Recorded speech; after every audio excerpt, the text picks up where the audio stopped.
For the latest in strategic affairs, subscribe to our YouTube channel. Click the bell icon for updates.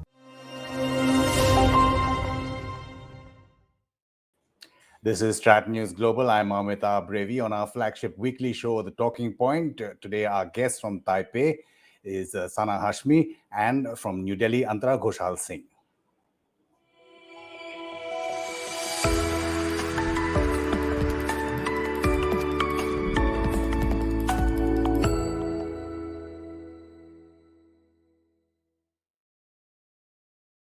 A warm welcome to all our viewers who are picking up this live stream, and a welcome to those viewers who will pick the stream later on our YouTube channel.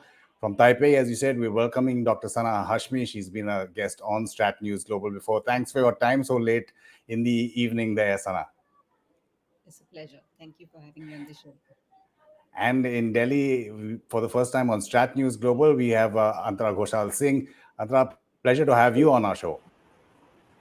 Thank you very much, and thank you for having me here today. Sana, just looking at developments in and around you, there have been a lot of developments both within Taiwan and around Taiwan, and Taiwan has been bolstering its defenses for quite some time now, especially post recent developments. And would you say in preparation for what is most likely going to be Xi Jinping's third and more terms? I think Taiwan has always been prepared for it, specifically since 2016, since the suspension of the cross-strait dialogue, and how China has become more assertive and aggressive towards Taiwan. And this has happened primarily during Xi's tenure. And this has been happening since 2014. Of course, Ma Ying-jeou was there. Ma Ying-jeou was considered a little pro-China. But with the coming of Tsai Ing-wen, what we have seen is that China has just suspended all the dialogue. So I believe that Taiwan has been preparing for that. There's not much talk about Xi Jinping coming, uh, going for the third term. Now there is local election in Taiwan in November, so that is something that's been occupying the news, all the media platforms in Taiwan. But of course, this is something that's been watched everywhere, be it Taiwan, be it US, globally. And I think there will only be a divine intervention if Xi Jinping doesn't secure the third term. So I believe that this is how it's very important for Taiwan as well. But I believe when it comes to China's policy towards Taiwan, it's not going to change much. China has been aggressive towards Taiwan, and after Xi Jinping secures the third term, what we're going to see is that there will be this similar kind of tough stance on Taiwan, and Taiwan will, of course, be on the top priority list for China even after the 20th Party Congress. And I think this is one of the reasons how the new normal was established after Pelosi's visit. So the so-called new normal will be continued even after the third term as well. Sure. Antara, what are the expectations from the 20th Party Congress on Tibet with respect to the evolution of the CCP policy?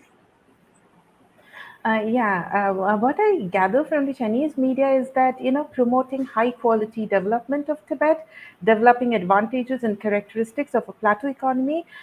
These are, projected as the major goals that will be discussed during the meeting. And the focus will be A, on promoting strength and avoiding weaknesses, B, on adjusting measures to local conditions, C, on deepening reform and opening up, D, speeding up the construction of infrastructure, railways, highways, and other major infrastructure projects. And next is developing characteristic industries in Tibet. And last but not the least is to coordinate development with security.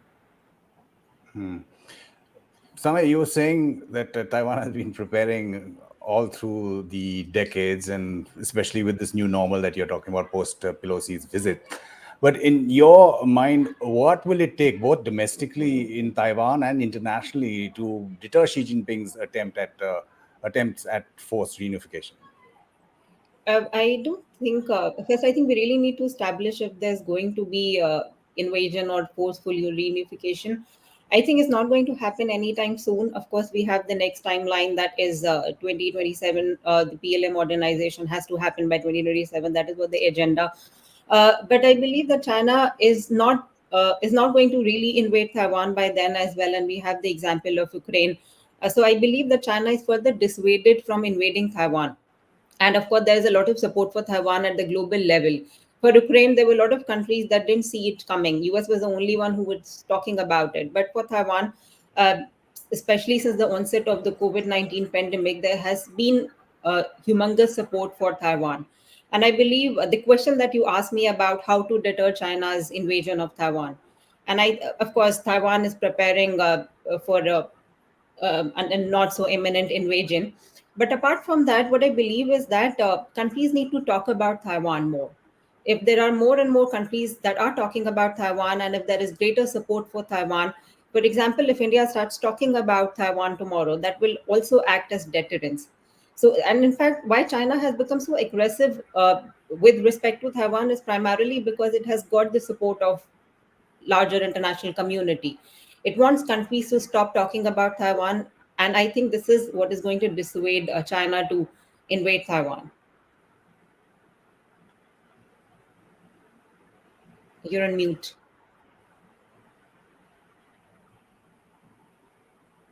I was just talking about Antara's paper in the ORF on Tibet, very interesting paper. Antara, if you'd like to simply explain for our viewers the crux of your argument, which is explaining Chinese thinking on Tibet in terms of an economic corridor that goes beyond what you call the security dimension or Chinese propaganda. Yeah, thank you very much for reading my paper.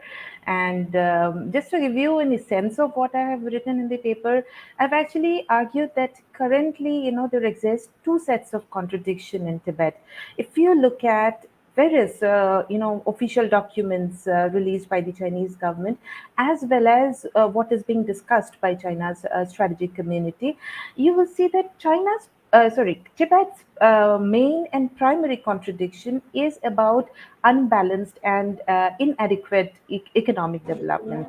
And the religious ethnic tension, the issue of Dalai Lama, is actually its secondary or a special contradiction. But this complete picture about Tibet is, mostly kept under wraps.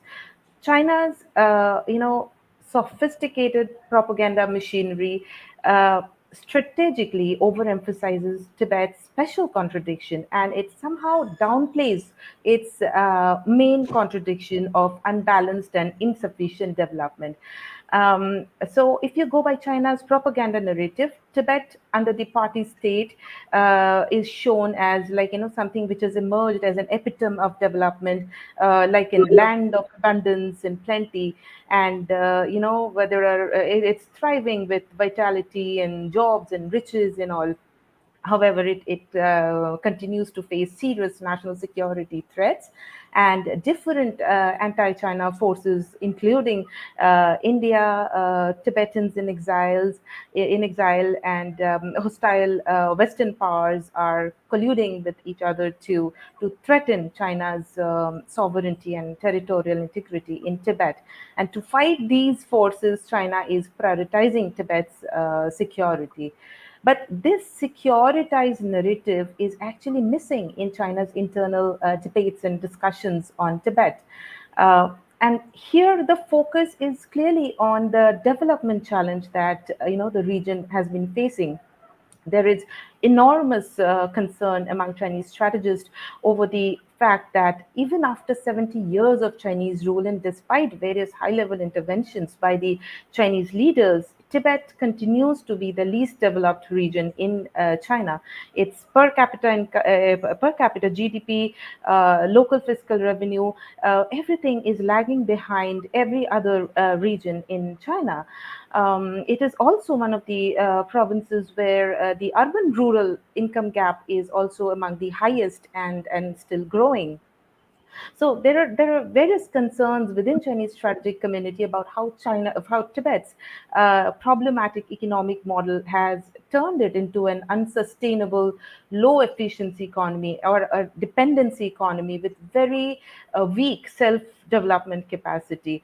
And in recent years, with Tibet's economic development dwindling, like China has for long, talked about Tibet's double-digit economic development, but now that number is dwindling, and there is, the limitations of the investment-led or the infrastructure-led economic development is becoming more and more prominent. So the agenda of prioritizing Tibet's development is once again gaining currency within the Chinese in the Chinese side. And the interesting part is that how do they want to reverse Tibet's economic challenge? It is by constructing an economic corridor, which connects Tibet to the densely populated and bustling markets in northern India. The idea is that it will help Tibet to make full use of India's resources and markets to create new opportunities for Tibet's development, to which will help it to, develop. Pillar industries like in tourism, in energy trade, in several related fields. Keeping India as the primary market. And in fact, many Chinese experts they believe that in addition to developing Tibet, this corridor economy through India is going to is going to become the backbone of Northwest China's regional economy, integrating the entire region and exposing the entire region to the global economy. The other thing is that domestically, the Chinese leaders' frequent reference to prioritizing national security or consolidating border defense in Tibet is understood in a very different manner. They are primarily seen from the background that China advances with Tibet's opening up. It integrates the area with South Asian economic circuit. It constructs, cross-border economic zones, encourages free movement between people, and the possible risk that emerges from China's own activities rather than some evil design from some other neighboring countries. So it is a very different way how they interpret the entire the entire strategy on Tibet. We'll ask you to elaborate a little bit more on that. But Sana, since you talked about one way of deterring China or Xi Jinping in terms of Taiwan was for countries to talk about Taiwan more, deal with Taiwan more. Just looking at India's policy now, India's not officially reaffirmed its one China policy since 2010, since, of course, China doesn't reciprocate in terms of an one India policy. Your analysis of that, and if you want to speak on the recent statement that India made on the militarization of the Taiwan Strait. No, definitely, I would personally also, as I advocate for India-Taiwan relationship, I would want India to be more vocal on Taiwan, but generally as well. Taiwan under China's control is not in the interest of India and other major stakeholders in the Indo-Pacific region. But I believe when we talk about India's Taiwan policy and also China's intensified aggression towards Taiwan, I see a policy change in India. And I feel that this policy change has not been really appreciated by the global media and also by our own domestic media. India talking about militarization in the Taiwan Strait and calling out China for its unilateral action that is changing the status quo in the region in the Taiwan Strait. I believe it's a huge policy change that has not been India's policy. It has not been India's policy to talk about Taiwan at all. So I believe there's a huge policy change. Of course, there's still a lot of room for India to talk about Taiwan and to talk about China's aggression. But I also understand why there are slow steps towards Taiwan, because any major policy change by India will be irreversible. And being very close to China and dealing with this more than 70 years old protracted boundary dispute, it's not very easy for a country like India to just uh, be like the US or Japan and accuse China directly and call out China directly. But even if we look at our China policy, is it really helping us? Is China's attitude towards India is changing? The border dispute is still intact, and after the 20th Party Congress, we are also going to see more and more border standoff. Border standoffs have been happening since 1962. It hasn't stopped, and even after 20th Party Congress, what we are going to see is that the new normal has been established with respect to India-China boundary dispute. That is the violent clashes. So, are we really going to back pre-April 2020 status quo. China has already said that we don't accept that. So that means what we are going to see is more and more clashes between India and China. Of course, we have diplomatic channels. We are talking to China. Dr. Jaishankar has already said that that's my job to talk to China. This is what the basic tenets of diplomacy. But it's not really helping us. Are we really able to dissuade China to be more accommodative on the border front? I don't see it happening. So I believe it's very important to talk about other issues, other conflicts that are going to destabilize the Indo-Pacific, and Taiwan, I think, should remain at the top of that for countries like India. One of our regular viewers, Matara, agrees with you completely. Sanaj says border aggressions will not stop. Agree with the panelist. Antara, just coming back to you in terms of what you were talking about, the Chinese discourse, which everyone outside probably doesn't pay attention to, which is this gateway that they're looking at from Tibet to India, and then I presume further on into South Asia and Southeast Asia. How realistic is that? I mean, in the sense, like Sana is saying, things post Galwan, India's response we have seen. India's Tibet policy. Why would India allow China to make Tibet a gateway of sorts to India and then further on? Yeah, yes, Amitabh. It's a very important question. Why should India agree to such a proposal? Which is meant to facilitate Tibet's development of Western China, and in a way enabling sustained rise of China, or helping form a Chinese century of sort. Of course, we won't agree to such a proposal. China knows India won't agree to such a proposal. It knows that there will be demand for reciprocal concession from China, be it on the issue of disputed border or South Asia or accession to international organizations and so on and so forth. And even after facing even after meeting these demands, many Chinese strategists fear that they might not be able to win over India. So the Chinese strategy is to militarily, economically intimidate India into submission, to apply various pressure tactics. Using various South Asian nations as facade to enter the Indian market, taking various strategic detours, reroutings, building different high-profile demonstration projects in India's neighboring countries. It also, resorts to power projection at the LSE, as well as at the Indian Ocean from time to time. The intention is to exert pressure on India to adjust its China policy, to convince that confrontation with China is not going to help India. India has little choice but to give in to Chinese demands unconditionally. So that is how China is strategizing on this issue. Sure.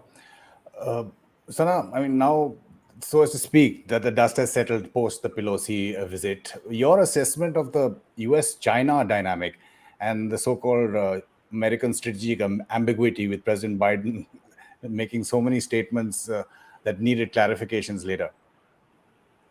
I think it's as in he has said it several times now, and White House also later said that the U.S. policy has not changed. But I believe that those are not really gaps. If you look at Biden administration policy towards Taiwan, I would say that uh, even if we may also talk about Pelosi's visit, that was a part of the larger U.S. Taiwan policy that Taiwan has got the bipartisan support from the U.S. and intimidation and bullying is not going to work. So I think this is what has happened at least since the Pelosi's visit. And even if we look at this statement by Biden, that's actually consolidation of the US commitment. And I believe that the policy overall hasn't really changed. The US isn't really moving towards strategic clarity. Strategic ambiguity still remains. But I think the policy is not going to change until and unless there's an official pronouncement or a written statement that's going to come out from the US side. But if you look at it, I believe that there's a lot of evidences that point us toward US larger commitment towards Taiwan. And I think this is what we have to read when we talk about Biden administration. But I feel it's very worrisome for the US as well. It's just not about the question of Taiwan for Xi Jinping. It's also a legacy issue. And it's also a part of the wider US-China rivalry. Everyone knows, be it India, be it Taiwan, or be it US-China rivalry or the Belt and Road Initiative, what Xi Jinping is trying to do is to get away from the policies of his predecessors. Tongues hide your strength, bide your capabilities, which were diligently followed by his predecessor Hu Jintao and Jiang Zemin. Xi Jinping is not following that at all since the very beginning. And what he's trying to do is to form a new image for China that is strong and bold. And I believe Taiwan, US China rivalry, and aggression towards India are part of that larger China's changing image and what Xi Jinping and China are trying to project. I don't know whether you want to take this. Antara, is a question from Tara. I want to know why India did not vote against China regarding human rights violations in Xinjiang in the UNHRC. We are sending mixed signals to China and the world. It's problematic. Our stated position is that we don't allow country-specific resolutions to come up. But in your assessment, how does that sit? Yeah, it's just my assessment, so I don't know what actually Indian government is thinking, but how I see it is like, the entire concept of human rights is how it is defined by various countries. I don't think India's definition or understanding of human rights is same as countries which has actually taken up this issue in China. Their definition of human rights matches with India's definition of human rights, and I think that is one of the important reasons why India would not like to bring up the human rights issue anywhere for that matter, not just in China but in other other countries as well at the UN platform. So I think So, that is one of the big reasons why that has not been many would taken say up. that you don't want Kashmir or other issues to come up in areas like that as well. I know, Sana, you have touched upon this issue, but Jaideep Gadawi is asking, can we expect the aggression over Taiwan to increase or decrease after the party congress? Uh, I think it's going to be the same at least in times to come. And in fact, in the recent time, it has just been intensified. We are not really seeing China mellowing down on Taiwan. As I said, that it's a part of China's larger scheme of things. It's an important subcomponent of US-China rivalry. If the US-China rivalry is going to be intensified, that also means that China's aggression and assertive posture toward Taiwan is also going to be intensified. And also with Taiwan, what China is really trying to establish is that countries that do not really play by the rules that are prescribed by the CCP will have to face the consequences. And these consequences depend on the kind of relationship that China has with these countries and what kind of red lines they are going to cross. So I believe that it's all going to depend on that. Uh, and if we are going to see more parliamentarian visit from countries such as India or, for example, Australia, I think China is going to be more aggressive and assertive. But at the same time, as I've said, that we need to normalize such visits. It's a part of the existing scope of cooperation between Taiwan and other countries. And I believe in the long term, this is definitely going to dissuade Taiwan. But of course, in the shorter term, what China is going to say is that, if you send your parliamentarians to Taiwan, we are really going to, you will also have to face us militarily. So I think this is the short term response, but we have to look at the long term response. That is, this China going to be dissuaded and not going to invade Taiwan. Antara Matara, thanks you for your last answer. I just put that up on your screen. But in terms of normalization, which Sana was talking about, that the Chinese want, could you explain to us what your assessment is of the border villages that China is developing, and how what is India doing? A lot of people would say that it's like a fait accompli sort of situation that is being created. I would argue that it depends upon how you are seeing it. If you ask me, is it a land grab? I'd say yes, it's land grab. But is the Chinese objective in Tibet only about grabbing land? I would say no. Its real objective is to develop Tibet. Its real objective is to resolve Tibet's development challenge, to resolve the entire Western China's development challenge, to sustain China's economic rise. And such objectives cannot really be achieved without active cooperation from India. In my paper, I have tried to describe the ground situation in these border villages, the life of people living in these areas. I have quoted various Chinese researches which has been conducted in these villages, which talk about the severe, economic challenge that these regions are facing. How nobody in China wants to live in this kind of model villages. The natives are migrating in large numbers to bigger cities for both economic and non-economic reasons. The relocated people, they also prefer to stay there as what they say, like migratory birds during peak tourist seasons, and then they want to go back to their to all the places where they actually come from. Even the grassroots party cadres, they just dread living there and working in these border villages because of the extreme the extremely challenging working condition that they face here. So unless these border villages have access to Indian market, either directly or indirectly through other South Asian nations, China's purpose of making these villages will remain unfulfilled. Just almost mute myself. In terms of what you were talking about, Sana, Dr. Hashmi, in other countries, especially India, developing or there being an evolution in India's Taiwan policy. We've had our first MP in 6 years, I think, or 4 years. 6 years.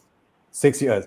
Deals with Foxconn, other business opportunities. You look down south, Tamil Nadu, Karnataka, Telangana, even in Chandigarh, I've read about. It is progressing. No, definitely. I would say that there's definitely progress from India's side. The way India is looking at Taiwan it's definitely changing. There are slow but steady steps towards Taiwan, that I would say. And you talked about state government approaching Taiwan. State governments have more autonomy to approach Taiwan and to attract investment from Taiwan. Recently, we had the delegation from Telangana government, and more state government, they have been reaching out to me and trying to understand and trying to gauge how's the situation and how can they really reach out to Taiwanese and Taiwanese companies. So I believe if you look at the current existing scope of the relationship, there's a lot that within that scope, India and Taiwan, they could do together. And since 2020, I've been saying it that we talk about security cooperation between India and Taiwan. We talk about military exchanges, but what about the basics of India-Taiwan relationship? We have been talking about strengthening relationship. Even in India, there is consensus, and the public perception has been towards strengthening ties with Taiwan. But despite such kind of support, we haven't really seen real progress. We haven't really seen substance in India-Taiwan relationship, and that's because that we are not even focusing on the existing scope of cooperation, and that's of course culture, education, connectivity, and also of course economic. And if you look at the Indian office efforts as well, they have been really trying to attract Taiwanese investment to India. Bilateral investment treaty was the updated bilateral investment treaty was signed in 2018. There has been increase in the investment from Taiwanese side, but if you look at the uh, the investment figure for Taiwan, given the status of Taiwan, the economic status of Taiwan, it's abysmally low. So there's a lot of scope within the existing scope of cooperation between India and Taiwan. And also, you talked about the visit of Indian MP in 6 years. So that's the first time in 6 years that we are receiving Indian MP. And the Indian Taiwan Parliamentary Friendship Association was established in 2016 and it was revived in 2020. We have Taiwanese participants, but we really don't have any Indian participant apart from Mr. Sujit Kumar, who has been very vocal on India's proactive stand towards Taiwan. But apart from him, I don't really see any interest from other member of parliamentarians from any other party. So I believe this is something that we could really rectify, and we could really motivate and encourage our MPs to talk about Taiwan, to talk about China more, and how we there is no doubt that China is uh, the largest security threat for India, and it's going to be remain the largest security threat in times to come. So how do we address this issue? We have to talk about Taiwan, and I feel that we need to have more parliamentary exchanges between India and Taiwan. Antara, your last answer on border villages, Matara again says your words were music to her ears. We're just going on to Tibet. You mentioned it slightly in terms of Chinese propaganda, but what is your assessment of the Chinese military presence in Tibet and how India has to respond to that? I've consulted a lot of Chinese scholars writing on this issue, and what I find is like the issue of construction of economic corridors through South Asia, through India, is actually not a pure economic project. What they say, I'm quoting, these are China's economic lifeline during peacetime and security lifeline during wartime. So since the days of Hu Jintao, the Chinese side has prioritized coordinated development of economic construction and national defense construction. Under Xi Jinping, the focus has been on deep civil military fusion. The more China tries to open up Tibet or integrate it with the Indian economic circuit, the more the more vigorously will China strive to militarize Tibet. Because as I see that most of the Chinese strategists, they look at Tibet as the key supply center or the security guarantor for China's access to Indian markets and access to its interest in the Indian Ocean region. So their way of having an Asian century between China and India is actually, as I have written in my paper, that Asian century under gunpoint. So that is how they want to achieve it.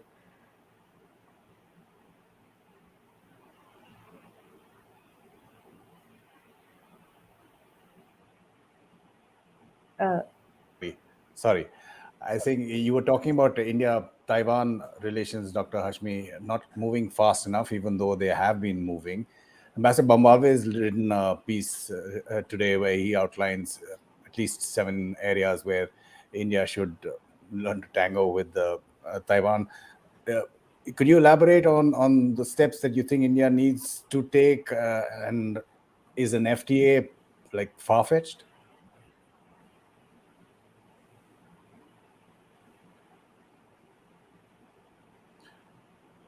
I think you're muted. Are you muted? Yeah, you're muted. Yeah. Sorry. So I think it was a fine piece, and I think we need more articles like that when we are talking about what Indian government should do, and without really compromising with the stand on one China policy. Even though India doesn't talk about one China policy, but uh, this still there. Uh, when we talk about FTA, I don't think FTA is in the pipeline right now. I mean, we should not be fixated on the FTA right now. But of course, Taiwanese side has a very different perspective about going to India. What they want is they want an agreement which safeguards their interest when they go to India. There's lack of familiarity, but what we need to do is we need to talk to Taiwanese investors and businesses, and we need to have policies. And I think this is what Ambassador Bambavle also mentioned, that we have to have easy and smooth policies to attract Taiwanese businesses to India. So I believe FTA will follow, but what we need to focus is to have policies that are friendly towards Taiwanese investors. And apart from that, we need to have more think tank exchanges. We need to have more student exchanges. And in fact, Ambassador Bambavle and Antara and a few other were in Taiwan just last week, and we had the inaugural India-Taiwan dialogue. When we talk about think tank exchanges, it's very basic. It's very common for countries to have think tank exchanges. But for Taiwan, I think it's doubly important, because when we do not have a diplomatic relationship, and in the absence of diplomatic relationships, such channels play an important role. And I think it's very important to talk to people, to talk to civil society, to engage civil society. I think this is going to persuade the government to take a proactive stance toward Taiwan. And I think for India also, it's very important that we have to have some kind of government exchanges, some kind of government policies that are more proactive towards Taiwan. Because if we are really shying away from engaging Taiwan because of China, we know that relations are not going to be normal. We know that it's not going to be business as usual. In fact, after the 20th Party Congress, it's just going to go downhill. Once she secures the third term, what China wants is to contain India's rise. And we are sure about it. I think there's no doubt about it within our leadership. So we need to brave ourselves for more problems with China in times to come. And we really need to see Taiwan on its own merit. I'm not saying that we have to engage Taiwan because we have issues with China. but we can't really overlook engagement with Taiwan because of China, because we really have to call out China for what it is doing, and we have to have firmer China policy. You were talking about official diplomats. We don't officially have diplomats there, but I have to mention this for my viewers. The Ministry of Foreign Affairs in Taiwan calling you India's second ambassador. Am I correct? That was very kind of Minister Joseph Wu to say. Antara, just coming to you in terms of, you mentioned it earlier also, in terms of the Dalai Lama's succession and the issues over that. How do the Chinese really see it? Is it fait accompli in terms of them choosing a successor? Yeah, yes, this is a very important issue. But the interesting thing is, I really find this being discussed so much within Chinese strategic community, particularly in recent years. You can see one-off articles, commentaries in party newspapers, or Chinese foreign ministry spokesperson talking about China's position regarding the political nature of the reincarnation process, or about the importance of drawing lots from golden own, approval from central government, and so on and so forth. However, debates and discussions on Tibet within Chinese strategic community is mostly focused on the economic challenges currently facing the Tibet autonomous region. One explanation could be that many in China strongly believe that economic development alone can, resolve a lot of other issues like ethnic and religious tension between communities and similar problems. And hence, probably, when it comes to Tibet, almost the entire focus of the Chinese strategic community is how to develop Tibet, how to make it, how to develop its self-development capacity, how to make Tibet,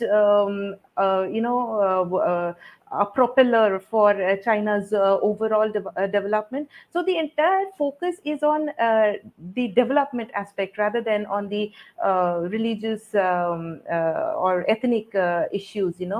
I would like to argue that our single-minded focus on religious ethnic issues in Tibet probably needs to be relooked at, because if we really want to use Tibet as an effective deterrent against the Chinese side, we really have to be on the same page with China on Tibet. Of course, just highlighting the religious aspect or the ethnic aspect, it serves the Chinese interest. It even serves the Western interest, Western countries' interest, but it doesn't really do much to our interest. So we need to talk about India's central role in China's Western development strategy. We need to talk about how important India is to China's interest in developing Tibet and other Western provinces, and thereby sustaining its rise, or ushering in something like a Chinese century. So we need to talk about the importance of India to China, and then probably look at a better bargain or a better negotiation with the Chinese side. That is how I would like to look at it. Antara Ghosal Singh, absolutely appreciate your time and your experience that you shared with us on StratNews Global, both for us and for our viewers. Thank you so much. And Dr. Hashmi, as usual, thanks for giving us time so late in the evening for you. It was a pleasure. Thank you. Just a reminder to all our viewers, you can, of course, log on to our social media handles to get the latest, including our Telegram channel that will help you know when we put up both articles and new videos like this one. You can also help support us. There's a QR code that's flashing on your screens currently, and there's a description. There's a link in the YouTube descriptor as well. This is the Talking Point on StratNews Global. I'm Amitabh.